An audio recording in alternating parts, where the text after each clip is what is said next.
సొంత ఇంటికి వచ్చినట్టు వస్తామన్నమాట. అంటే ప్రతి ఒక్క ఉద్యోగిని కూడా మా కుటుంబ సభ్యురాల్లాగా మాకు సహాయ సహకారాలు అందిస్తూ ఉంటారు.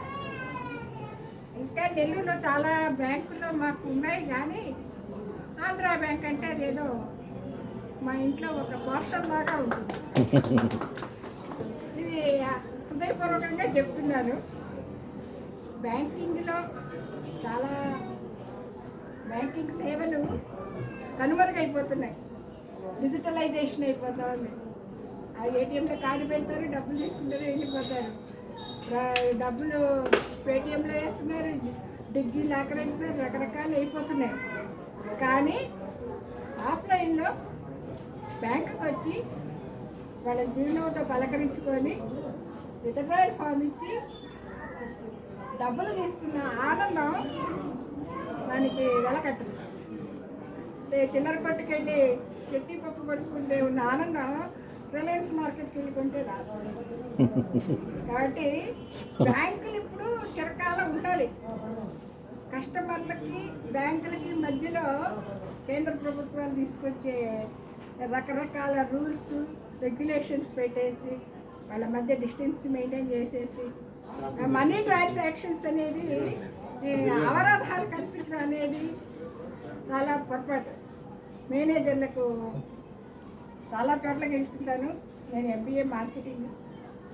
బ్యాంక్ మేనేజర్లకి ఆఫ్లైన్ కౌంటర్లో కూర్చుంటే కుదరదు, మీరు బయటికి వెళ్ళాలి అని అందరి చోట అకౌంట్ ఓపెన్ చేయించాలి, రకరకాలు చెప్పారు. బ్యాంకులో ఎవరు చేస్తారండి? బ్యాంకు ఉద్యోగస్తులు మీకు అపాయింట్మెంట్ ఆర్డర్ బ్యాంకుకే ఫీల్డ్ ఆఫీసర్ మేనేజర్ కాదు కదా. కాబట్టి మీరు కూడా ధైర్యంగా మాట్లాడాలి.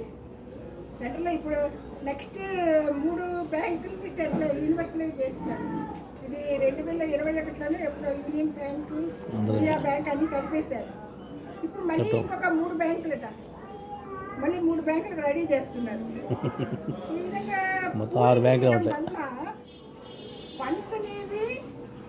ఫండ్స్ అనేవి ఏమవుతున్నాయంటే బంగారు వెండి రూపంలోకి మారిపోతుంది.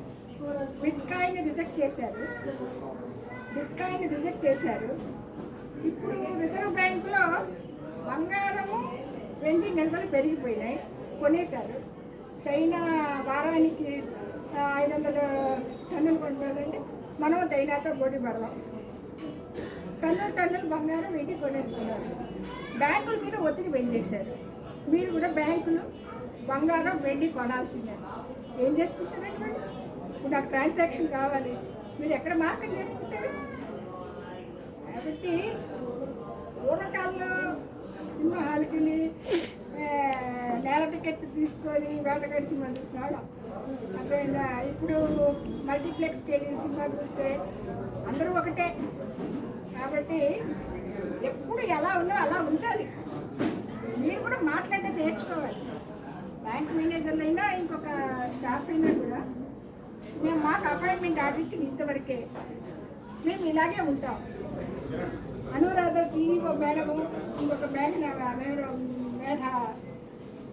ఉన్నది కదా, వాళ్ళందరూ కూడా వెనకాల నుంచి ఒత్తిళ్ళు, వాళ్ళని CEOని టార్గెట్ చేసి వాళ్ళని పంపించేసి ఫండ్స్ అంతా పైగా national bank, central bank transactions చేసేసి చాలా ఇబ్బంది పెట్టేశారు. మీరు మాట్లాడాలి, ఇంతే నా పని, 9 to 5 నేను ఏదో ఈ ట్రాన్సాక్షన్ చేస్తాను, ఇది చేసేస్తాను, నాకు అయిపోయింది అనుకోకూడదు. మాట్లాడాలి. ఇప్పుడు నాకు అవకాశం వచ్చింది, నాకు రాజ్యాంగవేత్త అంబేద్కర్ పరిస్థితి కాబట్టి సమస్యతో మాట్లాడుతున్నాను. ఆ సందర్భంగా అయితే మాట్లాడలేదు. బ్యాంకింగ్ సేవలు పేదవాళ్ళు వస్తారు. ఇప్పుడు వాసన కంటి ఆసుపత్రి ఈ సేవలు మీరు అందిస్తున్నారంటే మీలో ఎంత సానుభూతి ఉందో అర్థమైంది. కాబట్టి మీ సేవలు, మీ దయ, మీ ప్రేమ అనేది కస్టమర్లకు అందాలి. కస్టమర్లే దేవుళ్ళు. మహాత్మా గాంధీ చెప్పింది, అంబేద్కర్ చెప్పిన కస్టమర్లే దేవుడు. వాళ్ళకి అవసరాలు తీర్చడం కోసం బ్యాంకులు కానీ గవర్నమెంట్ అంబానీ, అదానీ, UPA, అమిత్ షా, దేశ వాళ్ళ అవసరాలు తీర్చడానికి బ్యాంకులు కాదు. మీరు మాట్లాడాలి.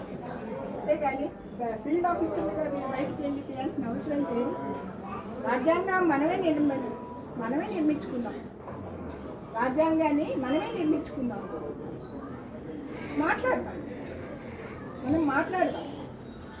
ప్రజలతో మేము వచ్చాము, బాగున్నారా మేడం అంటే మమ్మల్ని గుర్తుపెట్టుకున్నారు హ్యాపీ. మీరు మాట్లాడుకుని మీరు కరెక్ట్గా కంప్యూటర్ డేటా ఆపరేటింగ్ చేసుకున్నారు, అది చక్కగా కాదు. సో ఏమనుకోకండి, క్షమించండి. మంచి మాటలే చెప్పుకోవాలి. నేను ఈరోజు మాట్లాడతాను, కొంతమంది ఆలోచిస్తారు.